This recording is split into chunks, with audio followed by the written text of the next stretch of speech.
इस वीडियो में मैं बात करूंगा स्टॉप लॉस, ट्रेड लिमिट और किल स्विच के बारे में। तो चलिए स्टार्ट करते हैं। मान लेते हैं कि आप एक ट्रेड में 2000 रुपया लगा दिए, तो उस ट्रेड में आपको लॉस लेने का औकात 300 या 500 है। अगर उस ट्रेड में 300 या 500 लॉस दिखने लगा तो हम लोग क्या करेंगे, उस ट्रेड से एग्जिट हो जाएंगे। अगर ट्रेड से एग्जिट नहीं हुए तो वो लॉस बढ़ते बढ़ते ज्यादा हो जाएगा और मेरा ट्रेड का जो वैल्यू है वो जीरो भी हो सकता है। तो इसीलिए स्टॉप लॉस बनाया गया है कि कैपिटल को बचाया जा सके, और इतना ही औकात है, 500 से ज्यादा मुझे लॉस लेने का औकात नहीं है, तो मैं इतना ही लॉस लूंगा और ट्रेड से एग्जिट हो जाऊंगा। आप एक गाड़ी चला रहे हो और उस गाड़ी में ब्रेक नहीं है तो क्या होगा, आप ही सोचो। एक्सीडेंट होगा और लोग अस्पताल जाएंगे, तो बहुत बड़ा नुकसान हो जाएगा यहाँ पे। इसीलिए गाड़ी में ब्रेक और ट्रेडिंग में स्टॉप लॉस लगाया जाता है ताकि नुकसान ज्यादा ना हो।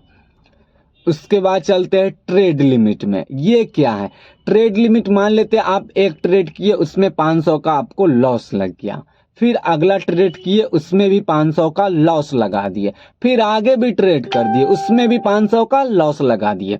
तो भाई लॉस पे लॉस और ट्रेड पे ट्रेड बढ़ता जा रहा है। तो हम लोग क्या करेंगे, औकात जितना होगा उतना ही ट्रेड करेंगे, एक या दो ट्रेड करेंगे।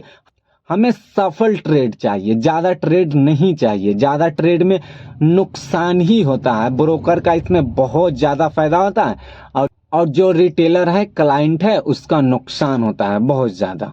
तो हम लोग ट्रेड लिमिट कर देंगे, एक या दो अगर करेंगे, सफल हुआ सही है, नहीं हुआ मार्केट से एग्जिट, फिर अगले दिन आएंगे। हमें पैसा का गर्मी नहीं फूका हुआ है जो एक ही दिन में सारा पैसा लुटा देंगे। आगे चलते हैं, किल स्विच। ये भी एक बहुत अच्छा ऑप्शन है, हर एक ब्रोकर के पास होता है। मेरे वाला जो ब्रोकर है उसमें है, शायद आप में भी हो सकता है या नहीं हो सकता, आप लोग देखिएगा जरूर। तो इसमें क्या होता है, ओवर ट्रेडिंग का बीमारी होता है जिस लोगों को ना, वो किल स्विच का इस्तेमाल कर सकता है।